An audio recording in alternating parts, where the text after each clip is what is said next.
Yo, you know what I'm saying, bro? Oh, shit. What it do? It's your boy TLew Smith back here with the first round wrap up. We're just gonna cut to the chase. Cap, let us know what happened. It is your boy, Cap Kellerman, back at it again. Let's talk about it. Fantasy football, we are back. Suck my dick, you heard? Fuck out of here. So first things first, the Revenge Tour was able to overcome the Slim Brady, the AC defeating the first seed.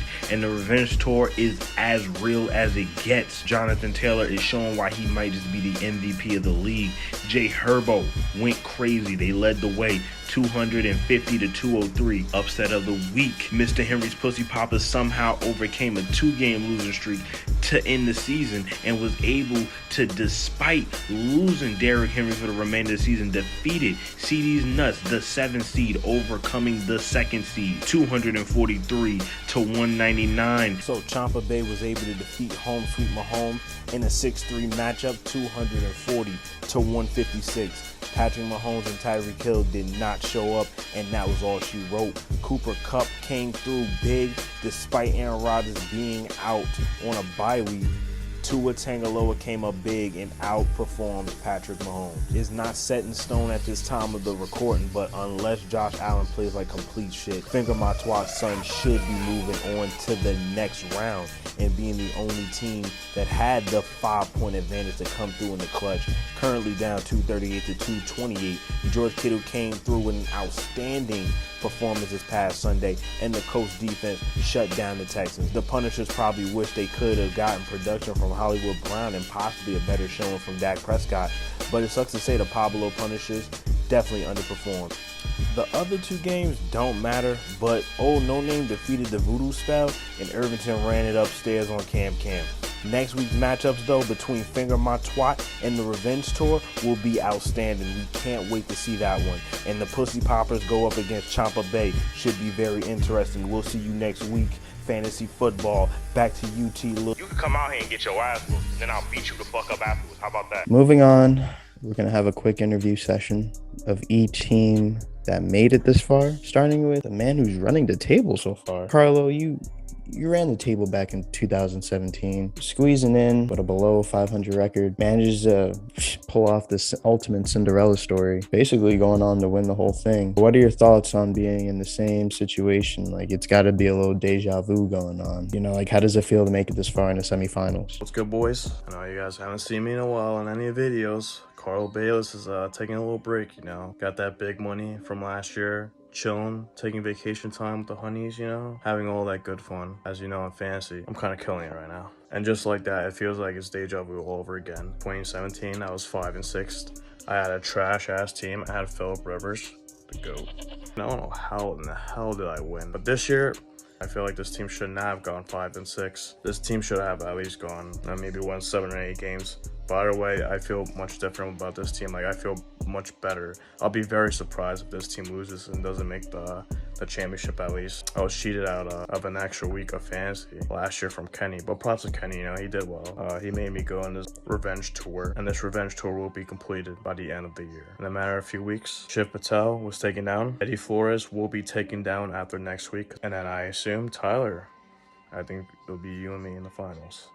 And my revenge tour will be completed. Thank you for that, Carlo. Thank you for that. Finger My Twatson. Oh shit, camera's rolling. You managed to squeeze by Kiwi.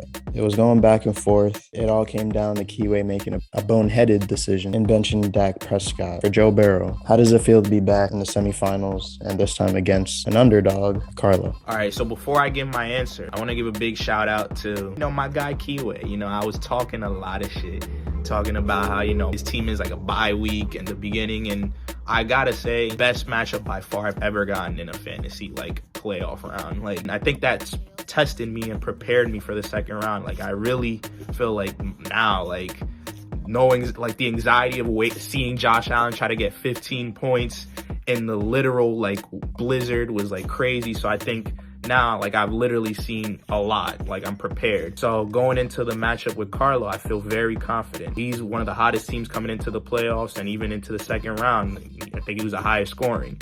And, with Jonathan Taylor, Cordell Patterson, his team is a lot to wreck. But I feel like my team as well, from top to bottom, is the most balanced team in the playoffs, along with Tyler. But I think my team slightly is more balanced than everyone left. So with that being said, I want to, give out my good luck to all the 4 teams left in the playoffs.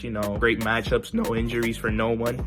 And, we'll see what happens. Hopefully I can win this second round and, make it to the finals and hopefully win in the finals and get my first fantasy championship. Because it's been like 6 years, something like that, since I joined the league, and it's been a long time coming. And, I'm hoping I could finally get that elusive first title, man.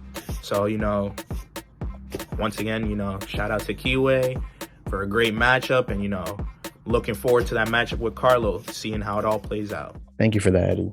Cab Kellerman, in league history, it's been known that you can never draft your team. This year in particular, you had everything against you. Basement flooding, that's a 10-foot gate. Drafting Nick Chubb, first pick, whole league laughing at you, calling you a bozo. But you still managed to win. And not just barely win. You are beating these teams pretty good.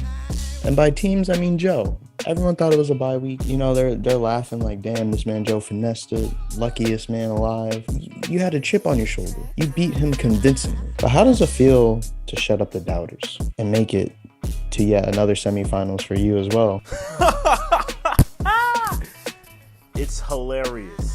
I'm happy because not only was I able to prove everybody wrong, I was even able to prove myself wrong. I didn't even believe that my team would be able to get to the semifinals. I pretty much traded my entire team. I gutted my entire roster because I was so pissed off at the roster that was given to me because I wasn't able to even attend the draft, be in the building, be in the arena, be anywhere in the vicinity. The fact that my team has made it here has showed not only am I one of the best GMs in the game, but it just tells you that next year my team is going the entire way. We taking the championship, baby. It's going to happen. Understandable, this year, this was just a showing that the Pussy Poppers are popping. We really popping. We going next year. Best believe it. Love to see it. And lastly, TLew. It's no surprise you made it to yet another semifinals. I think it's a league record, a record 6 times or something ridiculous like that. Winning is nothing new to you. You had the toughest matchup in the playoffs yet. You clapped them. Maybe not you in particular. The bye weeks clapped them on top of an underperforming team. How does it feel to be back in yet another semifinals against the ultimate underdog? What can I say? Danny was a difficult opponent. The score may say otherwise, but he was the second favorite to win. But, numbers don't really matter in any of that. Projections don't mean shit. I'm projected to clap Quan. I think I'm gonna clap Quan. The fact that his depleted roster made it this far is a little concerning, so I'm gonna hold off on talking shit. We'll see what happens. They ain't trying to get no major injury or nothing crazy. And then, if I make the finals, man, you already know I gotta win that shit. That's all I'm gonna say. I got something special if I do. If I win fantasy football finals, even after winning the fantasy basketball finals, I got a special clip for you guys. Lastly, I'm gonna give my predictions for who I think is gonna make the finals with the Revenge Tour versus Finger My Twatson. I got the over on Finger My Twatson winning. I'd say by 0 to 20 fantasy points, depending on if Jonathan Taylor kicks up the week he comes back from the bye week. That bye week might just be everything for Eddie to win. There's injuries in play on Eddie's team. You got Debo, who's questionable. You got a lot of things going on. So right now, I'm gonna lean towards Finger My Twatson by no more than 20. And lastly, my prediction with Cab Kellerman versus TLew Smith. You couldn't have wrote a better script. Would have been a little more funny in the finals, but semifinals, I'll take it. It can go either way, not to sound cliche. I think on paper, I should beat him by 100 points, but I saw what he did to Joe, and I'm gonna be humble. TLew's gonna win by no more than 30. 0 to 30. And that wraps up this episode. So thank y'all for tuning in. We're gonna come back with a grand finale, and then following the grand finale, we're gonna go right back into fantasy basketball. I'm gonna give you a recap of the first couple weeks, all the trades that went down. We're gonna stick to the bi-weekly schedule. You know what I'm saying? People got work and shit, but we ain't here to talk about that. This is the TLew Smith show. TLew signing out. Hey.